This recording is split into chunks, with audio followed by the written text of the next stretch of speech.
네, 오늘 말씀은 요한복음 20장 24절부터 29절까지의 말씀을 함께 저희가 보도록 하겠습니다. 저희가 지난 주간 고난 주간을 끝나고 또 부활 주일까지 하나님의 은혜 가운데 잘 지나왔습니다. 부활 주일이 끝나면 우리는 쉽게 이렇게 생각을 하죠.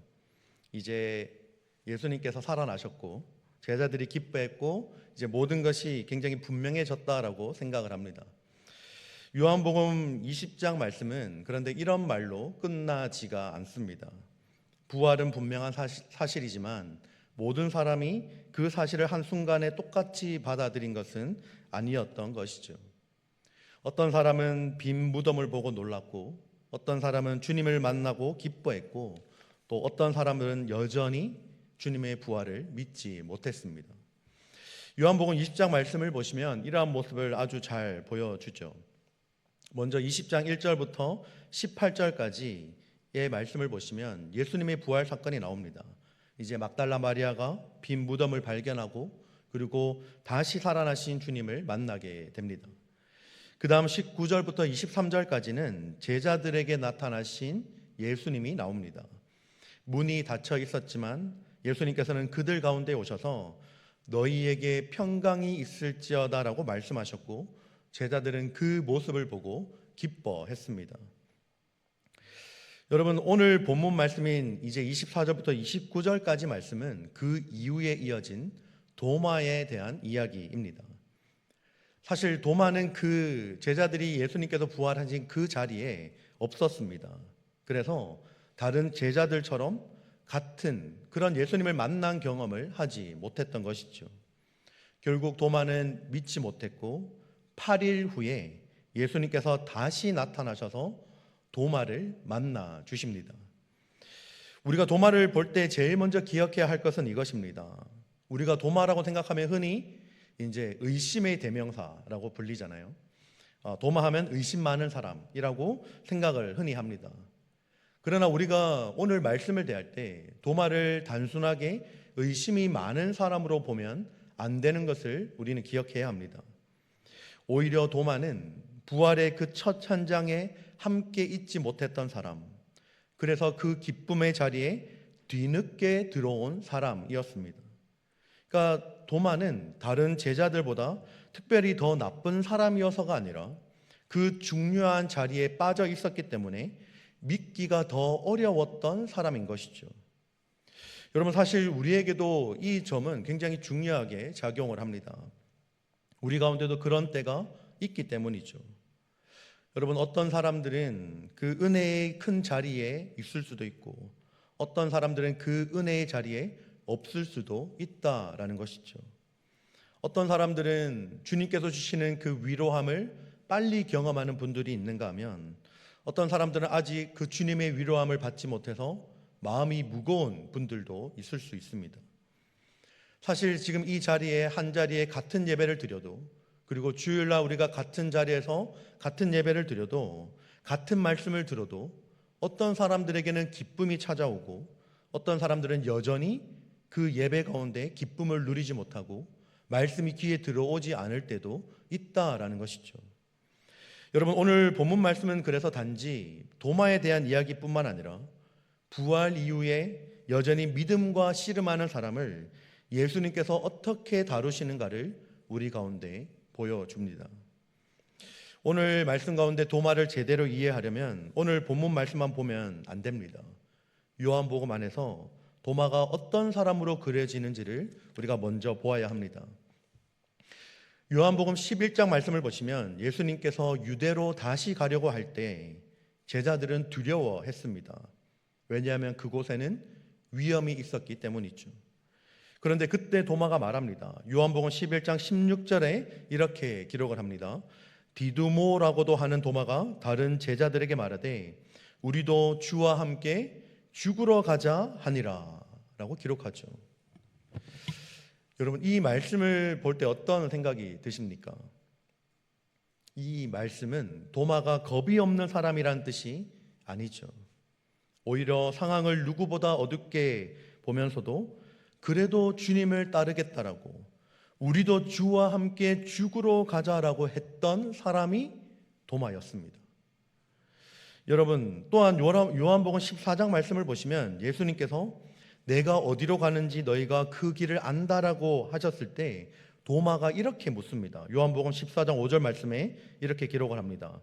도마가 이르되 주여 주께서 어디로 가시는지 우리가 알지 못하거늘 그 길을 어찌 알겠사옵나이까 라고 말합니다. 여러분 사실 이 본문의 말씀, 이 질문을 보면 도마의 성격을 우리 가운데 알려주죠. 도마는 그냥 대충 넘어가는 사람이 아니었던 것입니다. 자기가 이해하지 못하면 당장 예수님께 질문을 하고 자기 마음에 분명하게 선명하지 않으면 그냥 그대로 있는 그대로 말하는 사람이 도마였던 것이죠. 여러분 도마는 예수님을 미워했던 사람이 아닙니다. 관심이 없던 사람도 아니죠. 오히려 도마는 정직하고 진지하고 솔직한 사람이었습니다. 쉽게 흥분하지 않고 쉽게 따라가지도 않는 사람이 도마였습니다. 그렇다고 해서 예수님을 이 도마가 사랑하지 않은 것은 아니었죠. 예수님을 사랑하지만 자기 안에서 정리가 되지 않으면 쉽게 말하지 못하는 사람이 바로 도마였습니다. 여러분 우리 주변에도 이런 분들이 있습니다. 말수가 적고 때로는 감정표현도 크지 않지만 한번 믿으면 끝까지 가는 사람들이 있죠. 그러나 반대로 내 마음 가운데 확신이 없으면 쉽게 아멘하지 못하는 분들도 있습니다. 그런 사람들을 가리켜 우리가 너무 쉽게 저 사람은 믿음이 없어, 저 권사님, 저 집사님은 믿음이 없다라고 쉽게 판단해서는 안 된다라는 것이죠. 도마가 바로 그런 사람일 수 있다라는 것입니다. 그러면 도마가 왜 이렇게 반응했는지를 보게 되면 오늘 25절 말씀의 하반절에 도마가 이렇게 말을 합니다. 내가 그의 손 못자국을 보며 내 손가락을 그 못자국에 넣으며 내 손을 그 옆구리에 넣어보지 않고는 믿지 아니하겠노라 하니라 라고 말합니다. 여러분 이 말씀을 보면 단순하게 이 말씀은 내가 조금 더 생각해 보겠다라는 정도가 아니죠. 도마는 굉장히 단호하게 말하고 있습니다. 내가 직접 확인하지 않으면 내가 믿지 않겠다, 못 믿겠다라고 말하고 있는 것이죠. 여러분 이 반응을 보면서 우리가 단순한 고집이라고만 보아서도 안 됩니다. 도마가 왜 이렇게까지 말했는지 그 마음의 자리를 이해할 필요가 있다라는 것이죠. 도마에게는 십자가의 예수님의 죽음이 충격이 컸을까요? 작았을까요? 굉장히 컸겠죠. 도마가 그렇게 따랐던 예수님, 그리고 그의 제자 도마. 그런데 그 주님이 십자가에 죽으셨습니다. 엄청난 충격이었겠죠. 그는 예수님의 죽음을 직접 겪었던 제자였습니다. 자기가 따르던 주님이 십자가에서 처참하게 죽으시는 모습을 도마는 보았죠. 그 충격은 단순한 슬픔 정도가 아니었을 것입니다. 도마의 기대가 완전히 산산조각나고 무너졌고 도마의 소망이 꺾여 버렸을 것이고 마음도 깊이 다쳤을 것입니다. 도마의 마음속에 아마 이런 생각이 있었을 것입니다. 내가 더 이상 기대하지 않겠다. 내가 쉽게 믿었다가 쉽게 무너지지 않겠다라는 그 마음이 올라왔을 수 있습니다. 여러분 사람들도 마찬가지죠. 사람은 크게 상처를 입고 나면 쉽게 마음을 열지 못합니다.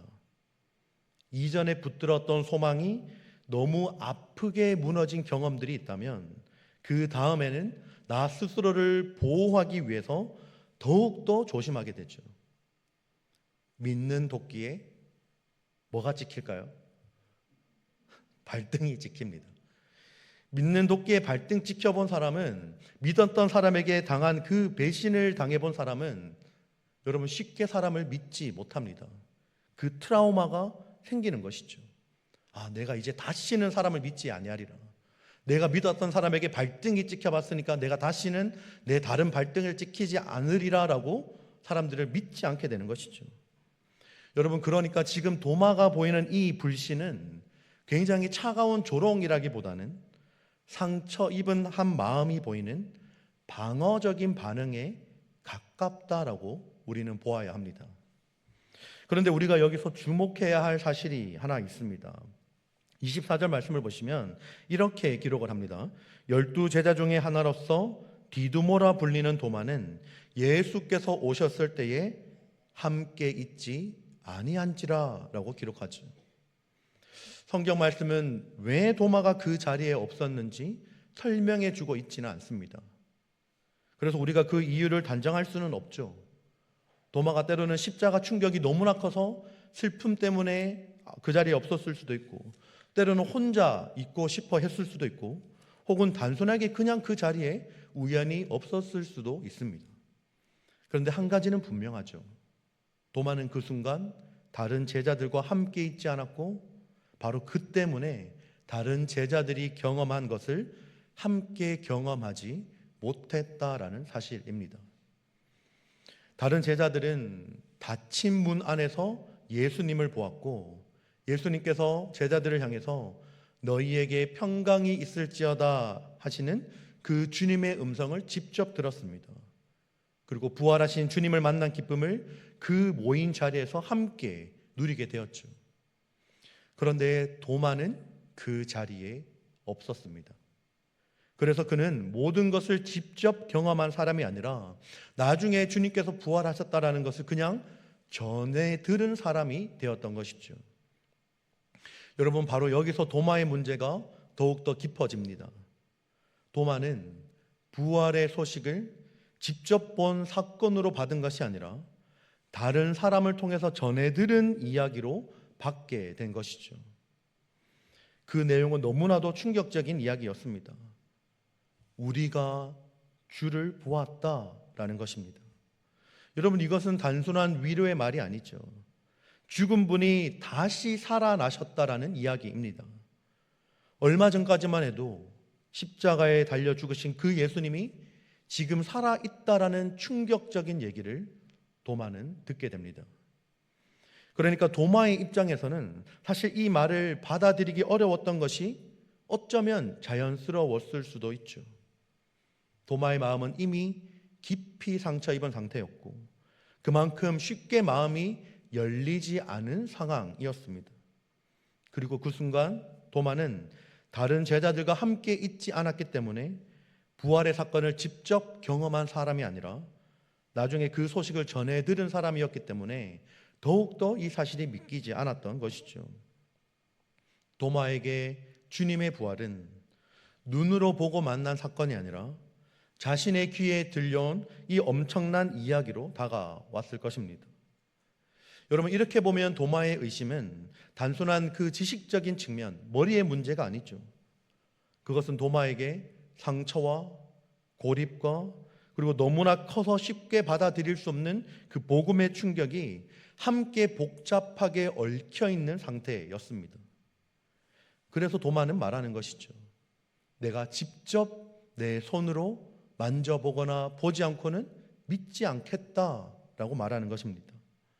여러분, 이 말씀을 들었을 때 일부러 도마가 반항하는 것이 아니라 지금 그 도마의 심정적인 마음으로는 이 사실을 도저히 받아들일 수 없었던 상황이었습니다.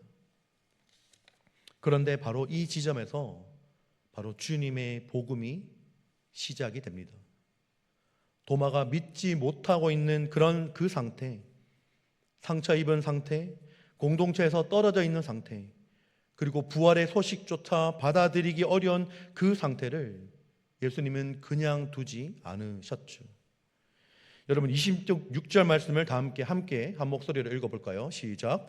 여드레를 지나서 제자들이 다시 집안에 있을 때에 도마도 함께 있고 문들이 닫혔는데 예수께서 오사 가운데 서서 이르시되 너희에게 평강이 있을지어다 하시고 아멘. 여러분, 예수님께서 도마 한 사람을 위해서 다시 오셨습니다. 다른 제자들은 이미 부활하신 주님을 보았고 그 음성을 들었죠. 다시 주님이 찾아와서 말씀해 주실 필요가 전혀 없었습니다. 이미 제자들에게 주님은 그 전에 찾아오셔서 평강이 너희에게 있을지어다라고 말씀해 주시는 것을 이미 2번이나 들었기 때문이죠. 그 모습을 보고 제자들은 이미 기뻐했습니다. 그런데 그 자리에 없었던 단 한 사람, 도마가 지금 이 자리에 있죠. 그래서 주님이 다시 오셨습니다. 아직 믿지 못하고 있는 한 사람, 뒤처져 있는 한 사람, 여전히 마음의 문이 닫혀 있는 상처 입은 그 한 사람을 위해서 부활하신 주님이 다시 그 자리에 찾아오셨습니다. 그리고 예수님께서 도마에게 이렇게 말씀하시죠. 27절 말씀에 내 손가락을 이리 내밀어 내 손을 보고 내 손을 내밀어 내 옆구리에 넣어보라 라고 말씀하십니다. 여러분, 이 말씀을 보면 굉장히 놀라운 사실이 있습니다. 예수님께서 도마가 일주일 전에 했던 말을 그대로 알고 계시고 지금 하고 계시는 것이죠. 도마가 예수님 앞에서 직접 말한 것이 아니었습니다. 다른 제자들에게 말했을 뿐이죠. 25절 말씀에 다시 한번 제가 읽어드리면 다른 제자들이 그에게 이르되 우리가 주를 보았노라 하니 도마가 이르되 내가 그의 손에 못자국을 보며 내 손가락을 그 못자국에 넣으며 내 손을 그 옆구리에 넣어보지 않고는 믿지 아니하겠노라 하니라 라고 했습니다. 그런데 예수님께서 이 도마의 말을 그대로 받아 말씀하고 계시죠. 여러분, 이것이 무엇을 의미하는 걸까요? 예수님께서는 도마의 겉모습만 보신 것이 아니라 도마의 그 마음속 의심까지도 다 알고 계셨다라는 것입니다. 그런데 더 놀라운 것은 다음이죠. 예수님께서는 도마의 말을 책망으로 시작하지 않으신다라는 것입니다. 너 왜 그렇게 말했느냐라고 주님이 도마에게 따지고 있지 않으시죠. 책망하지 않으십니다. 오히려 도마가 붙잡고 있던 그 문제를 향해 다가가십니다. 그래 도마야, 네가 원하는 대로 해봐라. 내가 확인하고 싶어 했던 그것을 확인해 봐라 라고 말씀하십니다. 여러분, 이것이 주님의 방식입니다. 예수님께서는 우리의 질문을 무시하지 않으시죠. 우리의 의심을 외면하지 않으십니다. 우리의 연약함을 알면서도 주님은 그 자리까지 내려오십니다. 그리고 거기서 멈추지 않으시죠. 예수님께서 이어서 분명하게 말씀하십니다. 믿음 없는 자가 되지 말고 믿는 자가 되라. 여러분, 이 말씀은 그냥 단순하게 도마에게 너 왜 믿음이 없어? 너 왜 그 정도밖에 안 되니라고 말하는 꾸짖음의 말씀이 아닙니다. 이것은 새로운 방향을 제시하는 말씀이죠. 도마야, 지금 그 자리에 머물러 있지 마라. 의심에 계속 묶여 있지 말고 너가 상처받은 그 자리, 너가 고립되어 있던 그 자리, 제자들과 함께 있지 않았던 너 홀로 있던 그 자리에서 이제 있지 말고 이제 믿음으로 나와라라고 말씀하고 있는 것입니다. 여러분, 예수님께서는 도마의 의심을 이해하셨지만 그 의심 속에 계속 머무르도록 내버려 두지 않으셨습니다. 결국은 믿음 가운데 나오도록 부르시죠. 여러분, 우리의 신앙도 마찬가지 아닐까요?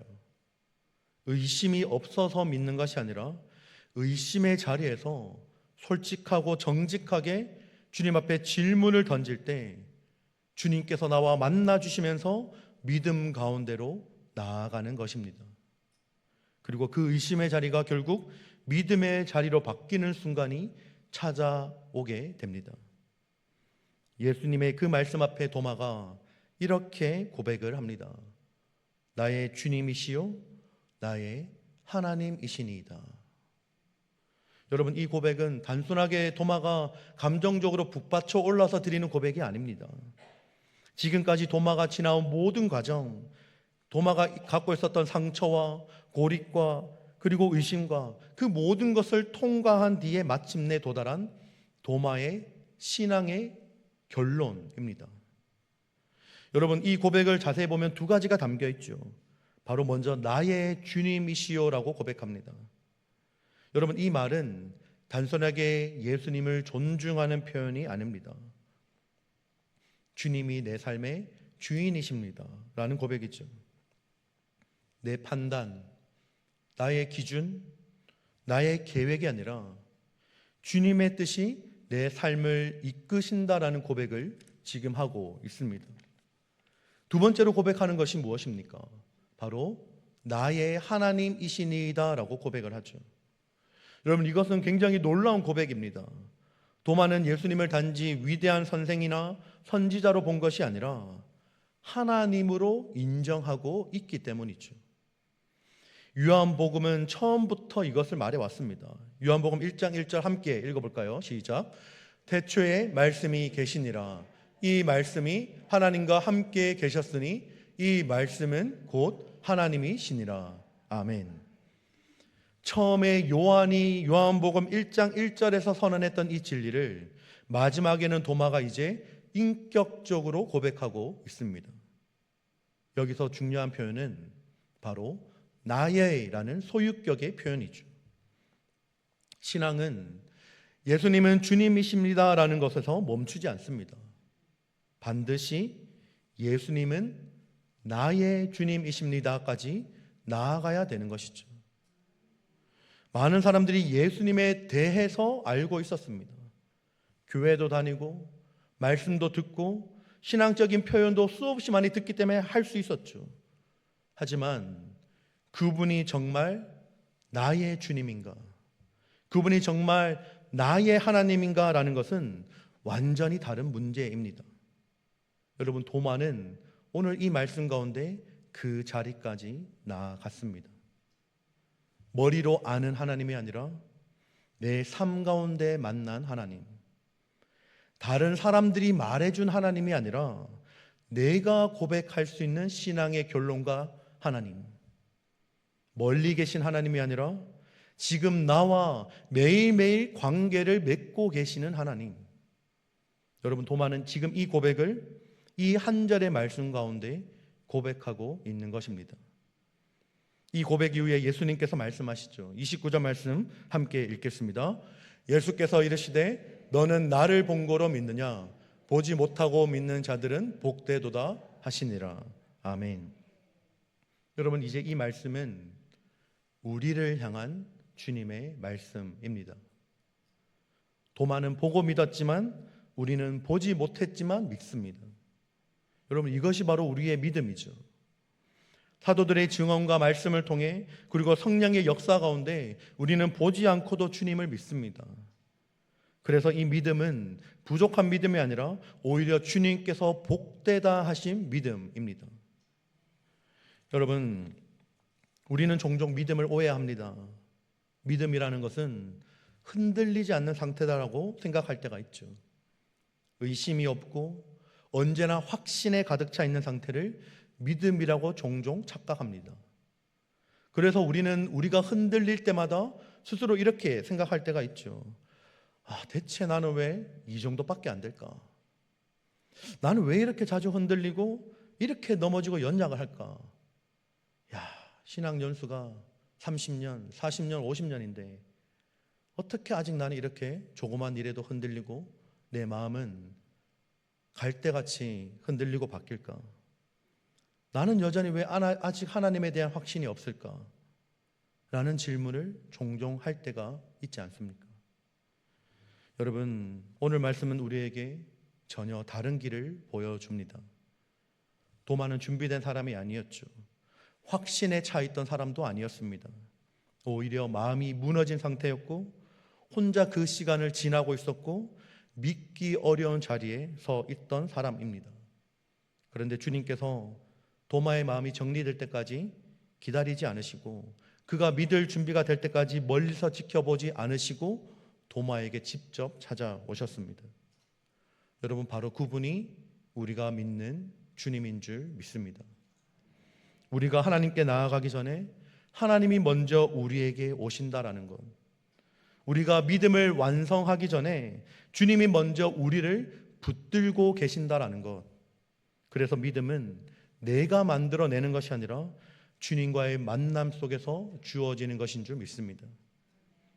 사랑하는 성도 여러분, 어쩌면 지금 우리의 가장 마음 깊숙한 자리에는 말로 다 표현하지 못하는 마음이 있을 수 있습니다. 기도해도 풀리지 않는 문제, 때로는 이해되지 않는 하나님의 시간, 응답되지 않는 하나님의 기도, 겉으로는 괜찮은 것 같지만 속으로는 여전히 아직 바람에 날리는 겨와 같이 흔들리는 믿음. 여러분, 그런데 주님께서 그 자리까지 찾아오십니다. 가장 약한 자리, 가장 숨기고 싶은 자리, 가장 솔직해질 수밖에 없는 그 자리까지 오셔서 주님께서는 우리와 만나 주시고 우리에게 말씀해 주십니다. 믿음 없는 자가 되지 말고 믿는 자가 되라. 그리고 그 만남 속에 도마는 마침내 이렇게 고백했다는 사실을 잊지 마시길 바랍니다. 나의 주님, 나의 하나님. 도마는 들었던 믿음에서 만난 믿음으로 변화되어 이 신앙의 고백을 주님께 올려드렸습니다. 머리로만 아는 신앙이 아니라 삶으로 부딪히며 때로는 의심을 하며 때로는 질문을 하며 주님을 만나고 그 만남 속에서 터져 나오는 고백, 나의 주님, 나의 하나님. 여러분, 이 고백이 오늘 우리의 고백 되기를, 그래서 우리의 인생이 들었던 믿음에서 만난 믿음으로 분명한 변화가 되는 그 은혜가 있기를 주님의 이름으로 축복합니다. 오늘 우리에게 함께 해주신 말씀을 생각하며 함께 먼저 찬양하며 나아가기를 원합니다. 여러분, 한번 말씀을 잘 생각하시면서 이 찬양의 가사를 다시 한번 생각해 보시고 찬양하면 좋겠습니다. 도마가 드렸던 그 삶의 고백, 하나님께 올려드렸던, 주님 앞에 올려드렸던 그 고백, 내가 하나님에 대해서 아는 것이 아니라 이제는 내가 주님을, 하나님을 나의 주님, 나의 하나님이라고 고백했던 이 도마의 고백을 우리가 다시 한번 우리의 삶의 고백으로 함께 이 찬양 가운데 드리며 나아가면 좋겠습니다. 나의 주, 나의 하나님이여, 함께 찬양하며 나아가도록 하겠습니다. 나의 주, 나의 하나님이여, 주를 경배합니다. 주 사랑하는 나의 마음을 주께서 아시나. 다시 한번 고백할까요? 나의 주, 나의 하나님. 나의 주, 나의 하나님이여, 주를 경배합니다. 주 사랑하는 나의 마음을 주께서 아시나이다. 깨뜨릴 옥합, 깨뜨릴 옥합 내게 없으며 주께 드릴 향유 없지만 하나님 형상대로 날 빚으사 내 영을 내게 부어주소. 나의 주, 주, 나의 하나님이여, 주를 경배합니다. 주 사랑하는 나의 마음을 주께서 아시나이. 다시 한번 고백합니다. 나의 주, 나의 하나님이여, 나의 주, 나의 하나님이여, 주를 경배합니다. 주 사랑하는 나의 마음을 주께서 아시나이다. 고통 속에 방황하는, 고통 방황하는 내 마음 주께로 갈 수 없지만 저할 수 없는 그 은혜로 주님의 길을 걷게 하소서. 나의 주 나의 하나님이여 주를 경배합니다. 주 사랑하는 나의 마음을 주께서 아시나이다.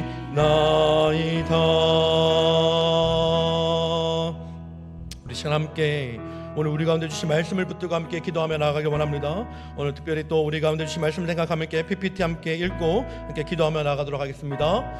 상처와 의심의 자리까지 찾아오시는 주님을 경험하게 하옵소서. 의심과 두려움의 자리에서 머무르지 않고 한 걸음 믿음으로 나아가게 하옵소서. 주님, 이제는 나의 주님, 나의 하나님이라 고백하며 살아가는 삶이 되게 하옵소서. 오늘 우리 가운데 주신 이 말씀의 기도 제목 붙들고 다 함께 주여 한번 부르짖고 기도하며 나가겠습니다. 주여. 하나님 아버지, 은혜를 더하여 주시간들을 소망합니다. 하나님 아버지, 오늘 도마가 고백했던 이 도마의 고백의 순간을 다시 한번 기억합니다. 아버지 하나님, 상처와 의심의 자리까지 찾아오시는 주님을 경험하게 하여 주시옵소서. 아버지 하나님, 우리의 모든 삶의 문제들이 아버지 하나님 주님을 향한 그 의심에서 비롯되는 것을 다시 한번 고백하며 나아갑니다. 하나님, 우리의 삶의 문제가 어떠한 문제가 있든지 간에 그 자리에서 정직하게 주님 앞에 고백하며 아버지 주님 앞에 하나님 나아가게 하여 주시옵소서. 주님, 도마가 고백했던 이 순간들을 다시 한번 기억합니다. 아버지, 의심과 두려움의 자리에 머무르는 것이 아니라 한 걸음 믿음으로 하나님 나아가게 하여 주시옵소서. 한 걸음 믿음으로 주님 앞에 걸어나갈 수 있도록 도와주시옵소서. 아버지 하나님, 주님 이제는 나의 주님, 나의 힘이라 고백하며 나아가기를 소망합니다. 아버지 하나님, 우리가 하나님에 대해서 아는 것이 아니라 아버지 하나님, 나의 주님에 대해서 아버지 하나님 그냥 전해지는 것으로 아는 것이 아니라 아버지 하나님, 나의 주님, 나의 하나님이라는 인격적인 고백이 하나님 우리의 삶의 고백될 길을 간절히 소망합니다. 아버지, 아직까지 주님을 인격적으로 만나지 못한 성도님들이 있다면 아버지 하나님 인격적으로 만나게 하여 주시옵소서. 주님을 더 인격적으로 만날 수 있도록 도와주시옵소서. 아버지는 주님을 만나게 하여 주시고 붙들어 주시옵소서. 아버지 하나님, 우리의 모든 삶 가운데 역사하시는 그 주님을 바라보게 하여 주시옵소서.